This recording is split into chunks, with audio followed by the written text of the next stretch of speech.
Vamos a orar, hermanos, esta mañana y pedirle a Dios que nos acompañe en la meditación de su palabra. Padre, estamos agradecidos, Dios, por la fortaleza, el ánimo, el gozo que tú traes a nuestro corazón. Y pedimos, Señor, que esa fortaleza, ese ánimo y ese gozo se evidencie, Señor, mientras compartimos tu palabra esta mañana, Dios.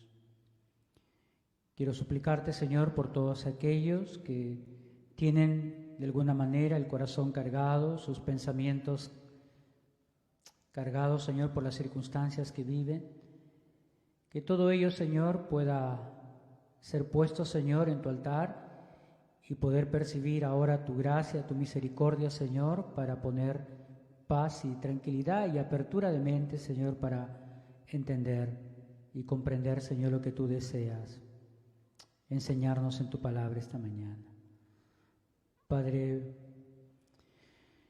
descanso en ti, Señor, para poder compartir, Señor. Guíame tú, Dios, con tu Espíritu Santo, Señor, en lo que tú deseas compartir esta mañana. En el nombre de Jesús te damos muchas gracias. Amén. Amén. Bueno, he titulado esta mañana para compartir con ustedes esta porción de la Escritura, Discípulos de Cristo.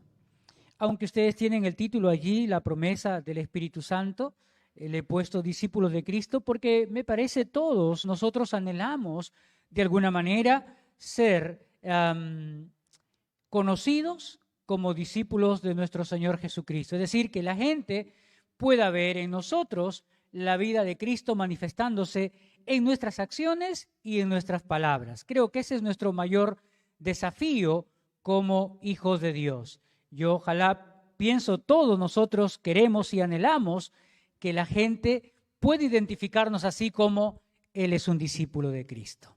Él es un seguidor del Señor Jesucristo. Así que vamos a tener nuestras Biblias abiertas ahí en Hechos capítulo 1, versos 1 al 5. Bueno, comenzamos este día una nueva serie de prédicas en el libro de los Hechos y lo hacemos, me parece, por dos razones. En primer lugar, lo hacemos porque el libro de los Hechos es la continuación de la obra de Cristo a través de los apóstoles en el poder del Espíritu Santo. Si usted lee allí, dice, verso 1, en el primer tratado, oh Teófilo, hablé acerca de todas las cosas que Jesús comenzó a hacer y a enseñar hasta el día que fue recibido arriba, después de haber dado mandamiento por el Espíritu Santo a los apóstoles que había escogido. Por lo tanto, me parece que aquí lo que tenemos en este libro de los Hechos no es tanto el registro de lo que los apóstoles hicieron. Me parece que lo importante del libro de los Hechos es ver el accionar de Cristo a través de los apóstoles en el poder del Espíritu Santo. Eso es lo que vemos en todo el libro de los Hechos registrado. Por eso me parece que este es el primer propósito por el cual iniciamos esta mañana un estudio sobre el libro de los Hechos. Y en segundo lugar, me parece que el libro de los Hechos de alguna manera no termina, pues la historia de la iglesia continúa. John MacArthur, hablando sobre el libro de los Hechos, decía lo siguiente, que el libro de los Hechos de alguna manera se sigue escribiendo en los cielos con la vida de todos los creyentes, con la vida de todos nosotros que Dios usa para la extensión del reino de los cielos en el poder del Espíritu Santo. Es decir, que nuestras vidas también van marcando una historia en el transcurrir de la iglesia. Y esa historia ya no se escribe en páginas como estas. Esa historia se escribe en las páginas de los cielos. Allí está registrado todo lo que Dios va haciendo para extender su reino, pero usando la vida de todos nosotros, usando nuestras propias vidas para la extensión del reino de los cielos, del reino de Dios. Así que esa sería una segunda razón por la que estudiamos el libro de los Hechos. Ahora, quien escribe el libro de los Hechos es Lucas, autor del tercer evangelio que tenemos también en el Nuevo Testamento.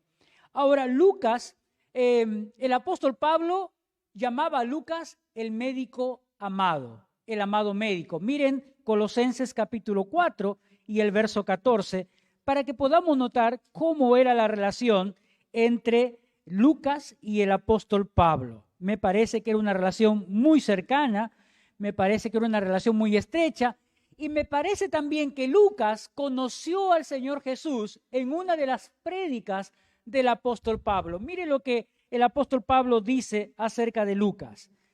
Capítulo 4, verso 14. Ya en las salutaciones finales a la iglesia de Colosas, el apóstol Pablo dice así: os saluda Lucas, y enseguida dice el médico amado, el médico amado. Claro, Lucas era el médico de cabecera del apóstol Pablo. Así que me hace suponer que había una tremenda relación entre Lucas y el apóstol Pablo. Además, también me parece que todo lo que podemos ver de relato en el libro de los Hechos es producto de las conversaciones que seguramente el apóstol Pablo sostuvo con Lucas, o Lucas con el apóstol Pablo, o de las conversaciones que el apóstol Pedro tuvo también con Lucas, y Lucas preguntándole seguramente al apóstol Pedro todas las cosas referentes al Señor Jesucristo. Por lo tanto, lo que tenemos aquí es que el escritor del libro es Lucas, el médico amado, como dice el apóstol Pablo. Me parece también que, como muchos han dicho, la carta fue escrita entre los años 60 al 67. Ahora, muchos dicen que el Evangelio de Lucas fue escrito en el año 60. Por lo tanto, el libro de los Hechos podría haber sido escrito entre los años 63 y 67 después de Cristo. Mientras Pablo estaba preso en la ciudad de Roma, parece fue escrito el libro de los Hechos. Preso en la ciudad de Roma, pero antes de que el apóstol Pablo pudiera partir también a la presencia del Señor. ¿Qué podemos aprender de estos versos? ¿Qué podemos aprender de estos 5 versos que tenemos registrados aquí en Hechos capítulo 1, versos 1 al 5? Bueno, me parece que en estos versos podemos encontrar a lo menos 3 cosas que pueden ayudarnos en primer lugar al desarrollo de nuestra vida espiritual y el crecimiento de nuestra vida espiritual. Y en segundo lugar, me parece que a lo menos 3 cosas podemos encontrar en estos versos que son determinantes para el crecimiento y el desarrollo de toda iglesia. Así que bajo esas 2 perspectivas vamos a mirar estos primeros 5 versos. Tenga en mente el desarrollo espiritual y el crecimiento de su propia vida, y tenga en mente también lo determinante que estas 3 cosas vienen a ser para el crecimiento y el desarrollo de nuestra propia iglesia, la comunidad cristiana aquí en Covicorti. En primer lugar, me parece que debemos tomar en cuenta que todo creyente, que todo hijo de Dios necesita conocer la vida de Cristo. Usted y yo necesitamos profundizar en la vida de nuestro Señor Jesucristo. Como lo dice Lucas en estos 2 primeros versículos, hablándole a este hombre a quien él llama excelentísimo Teófilo en Lucas capítulo 1, versos 1 al 4. Mire Lucas 1, versos 1 al 4, para que usted vea cómo llama Lucas a este hombre a quien él escribe. Mire, Lucas 1, versos 1 al 4. Dice lo siguiente: puesto que ya muchos han tratado de poner en orden la historia de las cosas que entre nosotros ha sido ciertísimas, tal como nos lo enseñaron los que desde el principio lo vieron con sus ojos y fueron ministros de la palabra. Pregunto, cuando Lucas dice, tal como nos la enseñaron los de que desde el principio lo vieron con sus ojos y fueron ministros de la palabra, ¿a quiénes estaría refiriendo? Nada menos que a los apóstoles, porque los apóstoles fueron los que de primera mano recibieron ¿qué? La instrucción del Señor Jesús, y ellos fueron también los que con sus propios ojos pudieron ver al Señor Jesús. Por lo tanto, estas palabras tienen que hacer referencia a los apóstoles que el Señor Jesús escogió. Por eso Lucas dice, tal como nos lo enseñaron los que desde el principio lo vieron con sus ojos y fueron ministros de la palabra. Una segunda implicancia de este verso 2 es que las enseñanzas de Jesús o la información que recibió Lucas fue una información de primera mano, porque fue información de los propios apóstoles del Señor Jesús, como lo fue Pedro o como lo fuera también más tarde el mismo apóstol Pablo. Así que información de primera mano. Por eso es que en el verso 3 de Lucas, él dice lo siguiente: me ha parecido a mí, después de haber investigado con diligencia todas las cosas desde su origen, escribírtelas por orden, oh excelentísimo Teófilo. Investigando con diligencia. ¿Qué quiso decir Lucas con estas palabras?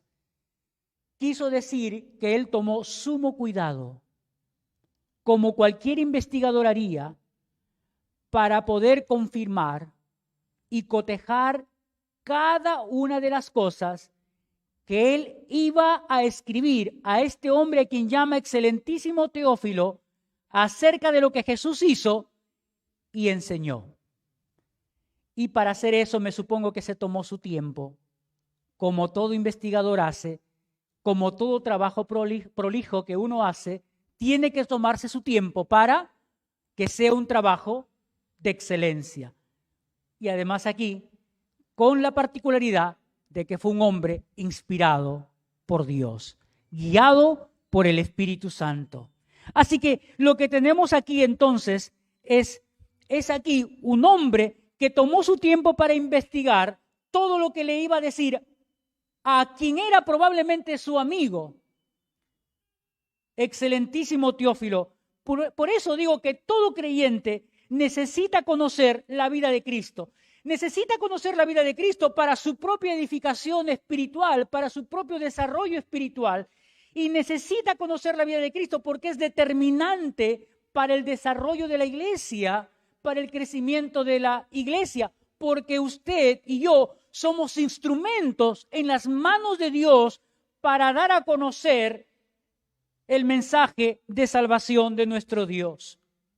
Por eso es que cuando uno vuelve a Hechos, dice, en el primer tratado, Teófilo, pregunto, ¿cuál fue ese primer tratado? El primer tratado, el primer escrito, el primer mensaje tuvo que ser el que está registrado en el Evangelio de Lucas. ¿Y qué está registrado en el Evangelio de Lucas? Todo lo que Cristo hizo y todo lo que Cristo enseñó. Por eso es que nuestra primera responsabilidad es esa, saber todo lo que Cristo hizo y todo lo que Cristo enseñó también. Pero ¿quién es este excelentísimo Teófilo? Bueno, este excelentísimo Teófilo parece ser que cuando Lucas le escribe, él ya era un creyente. Él ya era alguien que estaba siguiendo a Cristo. Pero como todo creyente recién convertido, ¿qué necesita? ¿Qué hemos necesitado nosotros cuando recién entregamos nuestra vida a Cristo? Necesitamos profundizar más en las cosas del Señor. Necesitamos saber más, necesitamos conocer más, porque a medida que conocemos más y profundizamos más en las cosas del Señor, ¿qué pasa con nuestro ser interior? ¿Qué pasa con nuestras vidas? Nos edificamos. Comenzamos a tener una relación con Dios mucho más profunda. Comenzamos a ser personas que comenzamos a resistir mayormente las tentaciones y las pruebas de la vida. Podemos servir con excelencia también en el ministerio cristiano y podemos ser de buen testimonio para las personas de afuera. Así que este excelentísimo Teófilo, miren cómo lo trata Lucas. Con qué cercanía, excelentísimo Teófilo. Esta palabra excelentísimo se usaba de personas que tenían algún tipo de cargo en la corte de Roma. Por eso es que en el libro de los Hechos encontramos que el apóstol Pablo le llama a Festo excelentísimo Festo y le llama a Félix excelentísimo Félix también. Eso determinaría ¿qué? Que Teófilo era una persona pobre o una persona acomodada. era una persona clase media, probablemente clase media alta. ¿Qué nos dice eso, hermanos? Eso nos dice que el Evangelio llega a todos los niveles de la sociedad. Que el Evangelio tiene que llegar a toda clase de personas en la sociedad. Que el Señor no nos ha llamado a que podamos hacer acepción de personas. El Señor nos ha llamado a predicarle a todas las personas. No importa la clase social que esta persona tenga. Ahora, muchos dicen que la palabra Teófilo, el nombre Teófilo, sencillamente es un seudónimo. Es un apelativo. Porque dice que quien sabe lo que Lucas estaba buscando es que esta persona sea protegida en su identidad para que no reciba represalias de parte de aquellos gobernadores o gente importante de Roma que perseguía a los cristianos. Por eso es que muchos dicen que en ese término Teófilo está representado todos los creyentes, porque esto es lo que necesitamos todos los creyentes de alguna manera saber. Así que usted puede quitar el nombre Teófilo y usted puede poner su propio nombre allí, porque usted y yo podemos ser instrumentos poderosos en las manos de Dios para seguir compartiendo la palabra de Dios. Por eso es que necesitamos nosotros saber todo lo que Jesús hizo y todo lo que Jesús enseñó. El nombre Teófilo significa amigo de Dios, amado de Dios. Qué lindo. Qué hermoso que Dios pueda llamarnos sus amigos. Qué hermoso que podamos ser los amados de Dios. Saber todo lo que Jesús hizo y enseñó, podemos nosotros pensar en Jesús. En el libro de Lucas, en el Evangelio de Lucas, tenemos la mayor cantidad de parábolas que Jesús contó. Por lo tanto, tenemos ahí la mayor cantidad de prédicas del Señor Jesús, que debemos conocer, que debemos saber. También en Lucas tenemos la mayor cantidad también de milagros que el Señor hizo. Echó fuera demonios, hizo sanidades el Señor Jesús. ¿Y qué enseñó? Bueno, lo que enseñó fue verdades espirituales, principios que atañen a Dios, principios que atañen a la condición del hombre, principios que atañen a nuestra salvación. Todo eso necesitamos saber y conocer, porque a través de eso sabemos cómo y qué tenemos que predicar a las personas que no conocen a Dios. Así que a través de ello, a través del Evangelio de Lucas y a través de lo que tenemos en el libro de los Hechos, lo que tenemos es que todo ello abre la oportunidad a que todo hombre pueda tener una relación personal con nuestro Dios, de aceptar el sacrificio de Cristo en la cruz por nuestros pecados, de creer que Dios le levantó de los muertos para tener nosotros vida eterna, vida eterna. Así que me parece que Teófilo era ya un creyente y lo que estaba haciendo Lucas era afirmar su fe, como lo que necesitamos nosotros es ser afirmados en nuestra fe, y para ser afirmados en nuestra fe tenemos que conocer cada día más y más que la palabra de Dios. ¿Por qué digo que Teófilo ya era un creyente? Por lo que mismo Lucas dice en el verso 4 de Lucas 1. Miren lo que dice. Dice, para que conozcas bien la verdad de las cosas en las cuales has sido instruido. ¿Antes de qué? Antes de que le llegue este escrito de Lucas. Ahora, ¿sabe? Para que conozcas bien la verdad. Esta expresión en el idioma original significa alguien que ya tiene en su corazón una relación con la verdad conocida. Y lo que necesita ahora es seguir avanzando, seguir creciendo, seguir conociendo más. ¿Me dejo entender? Por eso es que digo que Teófilo ya era un creyente cuando Lucas le escribe, porque esta expresión, para que conozcas bien la verdad, significa que alguien ya tiene una relación con esa verdad conocida. ¿Y qué era la verdad conocida? ¿La persona de quién? La persona de Cristo. Por lo tanto, esta persona ya tenía una relación con Cristo, como lo tenían los apóstoles.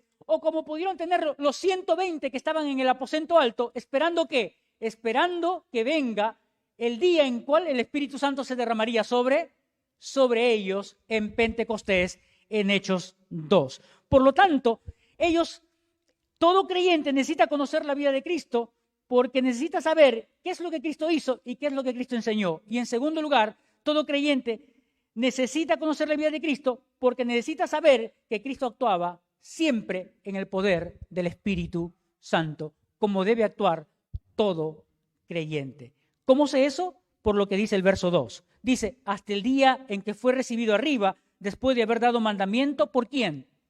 Por el Espíritu Santo a los apóstoles que había escogido. Hermanos, el Señor siempre manifestó en su vida ese poder. El Señor siempre fue guiado por el Espíritu Santo, lo que significa que eso es una necesidad que tiene todo hijo de Dios. El Espíritu Santo tiene que guiar nuestras vidas, como lo hizo con la vida de nuestro Señor Jesucristo. ¿Qué mandatos fue lo que le dio a los apóstoles? Porque aquí habla de haberle dado mandamiento por el Espíritu. ¿Qué mandamiento fue? El mandamiento que tenemos todos nosotros por extensión también. ¿Qué dice Mateo 28, verso 20? Podemos ir a Mateo 28, verso 20, porque ahí habla el Cristo resucitado. ¿Qué dice Mateo 28, verso 20? Son las palabras de nuestro Señor Jesucristo, dice, o desde el verso 19, por tanto, id y hacer discípulos a todas las naciones, bautizándolos en el nombre del Padre y del Hijo y del Espíritu Santo, enseñándoles que guarden todas las cosas que os he mandado, y he aquí yo estoy con vosotros todos los días hasta el fin del mundo. ¿Cuál fue el mandato? El mandato fue, tenemos que predicar la palabra de Dios. ¿Y tenemos que hacerlo en nuestras fuerzas? No. ¿Tenemos que hacerlo en nuestras habilidades? No. ¿Tenemos que hacerlo cómo? Guiados por el Espíritu Santo, en el poder del Espíritu Santo, como lo hizo nuestro Señor Jesucristo también. Lo mismo encontramos en Lucas capítulo 24, cuando uno mira el Evangelio de Lucas y el capítulo 24, que es el último capítulo del Evangelio de Lucas, también dice verso 46, y les dijo, así está escrito, así fue necesario que el Cristo padeciese y resucitase de entre los muertos al tercer día, y que se predicase en su nombre el arrepentimiento y el perdón de los pecados en todas las naciones, comenzando desde Jerusalén. ¿Cuál fue el mandamiento entonces? El mandamiento fue que tenemos que ir y predicar el mensaje de salvación. ¿Qué tiene que ver con qué? Con la muerte y la resurrección de nuestro Señor Jesucristo. ¿Pero qué más? Bueno, también el verso 5 o el verso 4 dice lo segundo que él pudo haber enseñado también de mandamiento. Verso 4 dice, y estando juntos les mandó que no se fueran de Jerusalén, sino que esperasen la promesa del Padre, la cual les dijo, oísteis de mí. Entonces el segundo mandato que le dio fue esperar la promesa del Padre. ¿Y cuál era esa promesa?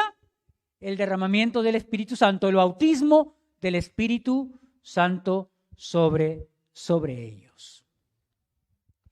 Así que, hermanos, como discípulos de Cristo, en primer lugar necesitamos todos conocer la vida de Cristo. Eso edifica nuestras vidas, eso ayuda al crecimiento espiritual de nuestras vidas.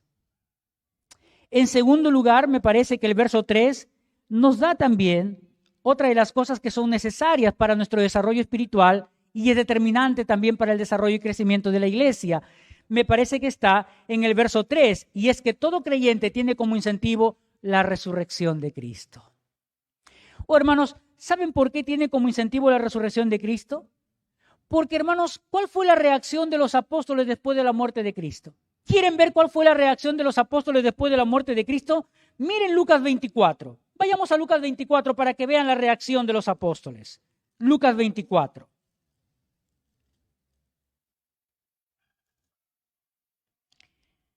Miren estos versos, hermanos, desde el verso 19 de Lucas 24, para que notemos lo importante que fue la resurrección de Cristo, lo importante y trascendente que es la resurrección de Cristo para nosotros como creyentes, porque el apóstol Pablo, hablándole a los corintios en en su primera carta, en Corintios 15, habla de que si Cristo no resucitó, vana es nuestra ¿qué?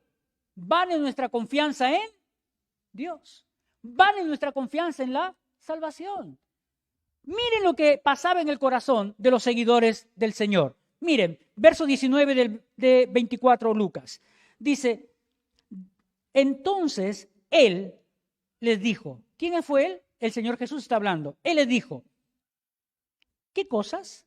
Y ellos le dijeron, de Jesús Nazareno, que fue varón profeta, poderoso en obra y en palabra delante de Dios y de todo el pueblo.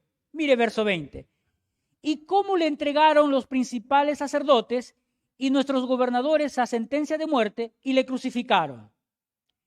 Pero nosotros esperábamos que Él era el que había de redimir a Israel. Y ahora, además de esto, hoy es ya el tercer día que esto ha acontecido.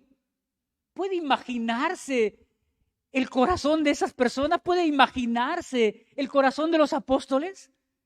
¿El corazón de los seguidores hasta ese momento? ¿Cómo hablan en tiempo pasado diciendo, pero nosotros esperábamos? Y ahora, en ese momento, ya no esperaban absolutamente nada. ¿Eso qué habla? ¿Estaban animados o desanimados? Desanimados. Y aún es más, pero nosotros esperábamos en Él, que Él era el que había de redimir a Israel. Es decir, en Él teníamos nuestras esperanzas de ¿qué? De que Él iba a causar una revolución en Israel a tal grado que Israel tomaría otra vez ¿qué? Su posición sobre todas las naciones, y eso no ha ocurrido porque ya murió. ¡Qué triste! ¿Qué más dice? Y ahora, además de todo esto, hoy ya es el tercer día que esto ha acontecido. Es decir, ya es el tercer día y todavía no lo vemos. No ha resucitado. Es decir, todas sus expectativas, todas sus esperanzas no habían. Desaparecieron. Pero ahí no queda. Miren, dice todavía, aunque también nos han asombrado unas mujeres de entre nosotros, las que antes del día fueron al sepulcro, y como no hallaron su cuerpo, vinieron diciendo que también habían visto visión de ángeles y quienes dijeron que él vive. Y fueron algunos de los nuestros al sepulcro y hallaron así como las mujeres habían dicho, pero a él no le vieron. Es decir, ¿qué pensaron? Alucinaron.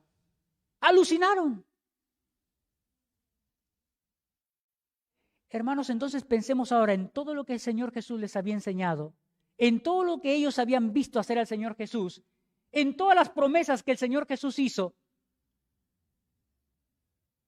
Ustedes podemos pensar que ellos tenían seguridad de todo lo que el Señor les había dicho. No. Por eso era importante que el Señor pudiera presentarse delante de ellos. Era importante para ellos que el Señor pudiera mostrarse a ellos. Era importante que ellos lo vieran con sus propios ojos, porque después de ese evento, ¿qué iba a pasar con los discípulos? Iban a saber que todo lo que Jesús decía y que todo lo que Jesús enseñó era totalmente cierto y que todas las promesas que les había hecho iban a cumplirse y que en algún momento Israel iba a volver a ser lo que fue. ¿Por qué es eso? Porque cuando uno mira el libro de los Hechos, uno va al verso 6 y miren lo que le preguntan. Entonces los que habían reunido le preguntaron diciendo, Señor, ¿restaurarás el reino de Israel en este tiempo? ¿Se dan cuenta el ánimo que recobraron?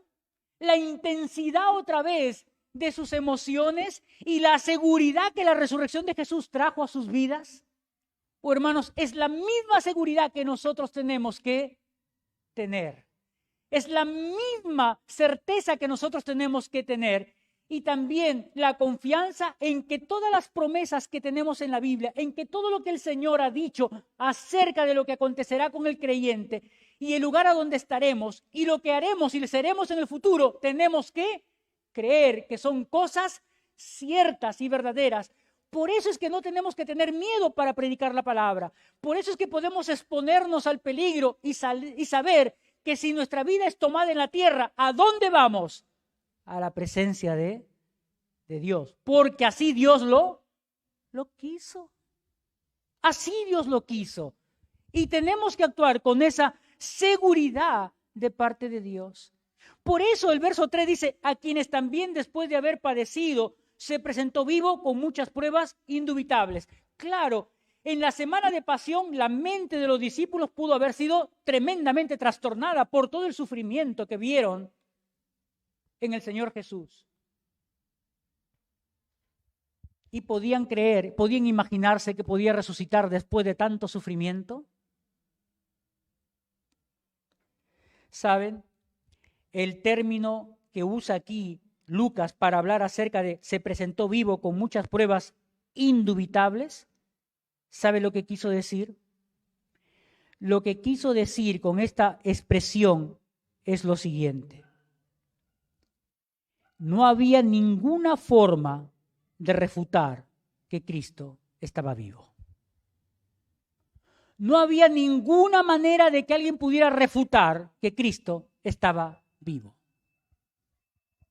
Ahora, cuando usted ve los evangelios, el libro de los Hechos y la primera carta de Pablo a la iglesia de Corinto, usted ve 10 apariciones aproximadamente registradas de Jesús a sus discípulos, a mujeres, y la última aparición probablemente, como dice Pablo en su primera carta a los Corintios, dice a más de 500 personas, a más de 500 personas. Y durante esos 40 días, ¿qué hizo el Señor? Al final del verso 3 dice, y les hablaba acerca del reino de Dios. Ahora, esta expresión acerca del reino de Dios tenemos que entenderlo en el contexto de Lucas.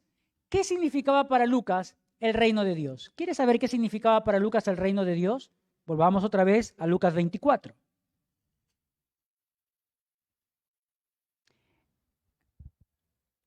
Esto es lo que significaba para Lucas el reino de Dios. Verso 46 en adelante. Y les dijo, así está escrito, y así fue necesario que el Cristo padeciese y resucitase de los muertos al tercer día. Con esa expresión, ¿qué nos está diciendo? Que quién es el que tiene control de todas las cosas, que quién es el soberano, que quién reina. Dios. Dios había determinado que eso pasara con el Señor Jesucristo. En forma particular, ¿qué es el reino? Y que se predicase en su nombre el arrepentimiento y el perdón de pecados en todas las naciones, comenzando desde Jerusalén. Y vosotros sois testigos de estas cosas. He aquí, yo enviaré la promesa de mi Padre sobre vosotros, pero quedaos vosotros en la ciudad de Jerusalén hasta que seáis investidos del poder de lo alto. Esta expresión, reino de los cielos, el mensaje del reino de los cielos tiene que ver con el gobierno de Dios en los corazones y en las vidas de su pueblo, quienes son ciudadanos del reino de Dios, reciben la remisión de sus pecados o el perdón de sus pecados y la vida eterna. Es más, para los apóstoles, la frase el reino de Dios significaba predicar las buenas nuevas de la muerte y la resurrección de Jesús y hacer discípulos a todas las naciones. Ese es el significado del reino de Dios. Eso es lo que tenemos que seguir haciendo. ¿Cómo reflexionamos en estas dos partes del mensaje?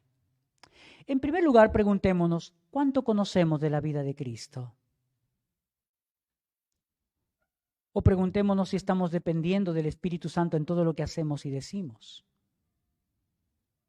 O quién sabe, debes preguntarte esta mañana si estamos experimentando en estos últimos días la presencia de Dios actuando en nuestras vidas. Si cada día estás experimentando la presencia de Dios actuando en tu vida. ¿Sabes?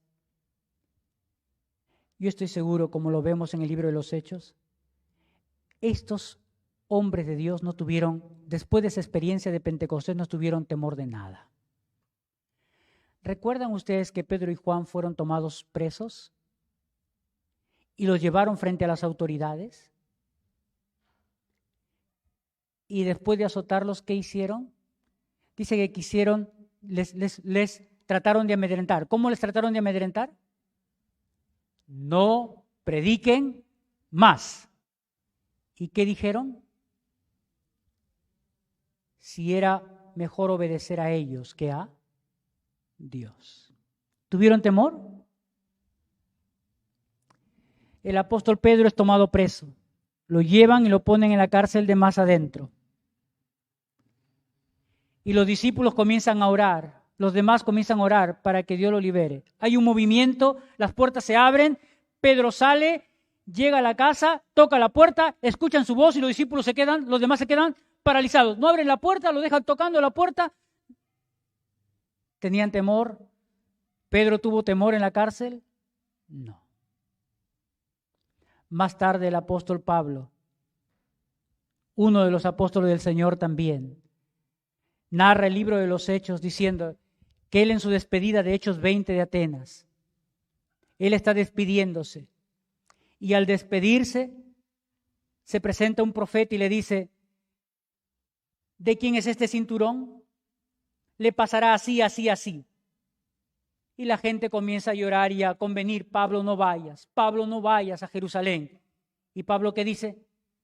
Dejen de acongojar mi espíritu, dejen de entristecerme. Si así tiene que acontecerme, que me acontezca. Después de experimentar a Dios en nuestras vidas, después de tener la presencia del Espíritu Santo en nosotros, no hay nada que llene de temor nuestro corazón, salvo el fallarle a nuestro Dios, salvo el fallarle al Señor Jesús. Por último, miren lo que dice versículo 4 y 5. Estando juntos les mandó que no se fueran de Jerusalén, sino que esperasen la promesa del Padre, la cual les dijo: oísteis de mí. Porque Juan ciertamente bautizó con agua, mas vosotros seréis bautizados con el Espíritu Santo dentro de no muchos días. Me parece que una tercera cosa que es importante para nuestro crecimiento y desarrollo espiritual y también determinante para el crecimiento y desarrollo de la iglesia es la presencia del Espíritu Santo en nuestras vidas. La presencia del Espíritu Santo en nuestras vidas. Ser bautizados con el Espíritu Santo. Allí en Pentecostés, en Hechos capítulo 2, los apóstoles y los 120 que estaban allí fueron bautizados con el Espíritu Santo. Significaba que fueron sumergidos en el Espíritu Santo. El Señor Jesucristo los sumergió a los apóstoles, a los 120, en el Espíritu Santo. De ahí quedó marcada también el bautismo de toda la iglesia en el Espíritu Santo. Y la experiencia que nosotros tenemos es al momento de nuestra conversión al Señor. Significa que lo que Dios desea es que todo creyente viva en el poder del Espíritu Santo. Y para vivir en el poder del Espíritu Santo necesitamos ser llenos del Espíritu Santo, como el apóstol Pablo dice a los Efesios. Ser llenos del Espíritu Santo, cantando con himnos, con salmos, con cánticos espirituales, hablando entre vosotros cosas espirituales, con poder de lo alto. Somos, como dijo algún predicador alguna vez, el creyente puede ser un arma poderosa en las manos de Dios. Pero también el creyente puede ser un vaso de deshonra cuando vive lejos de Dios. ¿Qué queremos ser nosotros? Instrumentos poderosos en las manos de Dios, viviendo llenos del Espíritu Santo, en la llenura del Espíritu Santo, que significa el Espíritu Santo controlando todas las áreas de nuestra vida. Y si es así, somos instrumentos poderosos en las manos de Dios en medio de las circunstancias más adversas de la vida. O somos vasos de deshonra viviendo lejos de la presencia de Dios, aunque creyentes, pero mediocres, aunque creyentes, pero derrotados, que dan mal testimonio de la obra de Dios en nuestras vidas y de su iglesia, donde quiera que esté. ¿Qué queremos ser? ¿Instrumentos de bendición o instrumentos para que otras personas rechacen a Cristo? Esa es una decisión personal. Es una decisión que tú tienes que tomar. Nuestro deseo es que todos pudiéramos ser armas poderosas en las manos del Señor, que cuando abrimos nuestros labios, el Espíritu Santo convence a las personas de pecado, justicia y juicio, y vienen a los pies de Cristo rindiendo sus vidas. Ojalá tú seas uno de esos instrumentos de Dios. Oremos. Padre, te damos muchísimas gracias por tu palabra esta mañana. Rogamos tu bendición sobre nuestras vidas, Dios. El poder de lo alto manifestándose, Señor, en nuestras vidas para ser instrumentos útiles, poderosos en tus manos, Señor. No por nuestras habilidades,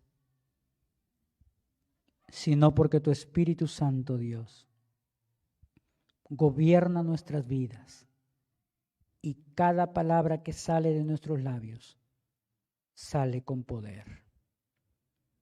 Señor, aquí estamos, Señor, como iglesia, tu iglesia, tantos años en Covicorti. Permite, Señor, que cada hermano, que cada creyente, que cada persona que escuchó esta mañana tu palabra, Señor, o rinda su corazón a Cristo, si no es un creyente. Y si es un hijo tuyo, Señor, que aprenda, Señor, a conocerte más y profundizar más en su relación contigo. Porque lo que anhelamos, Señor, es ser instrumentos de bendición para esta comunidad, para el hogar, para la familia, Señor. En el nombre de Jesús. Amén. Amén.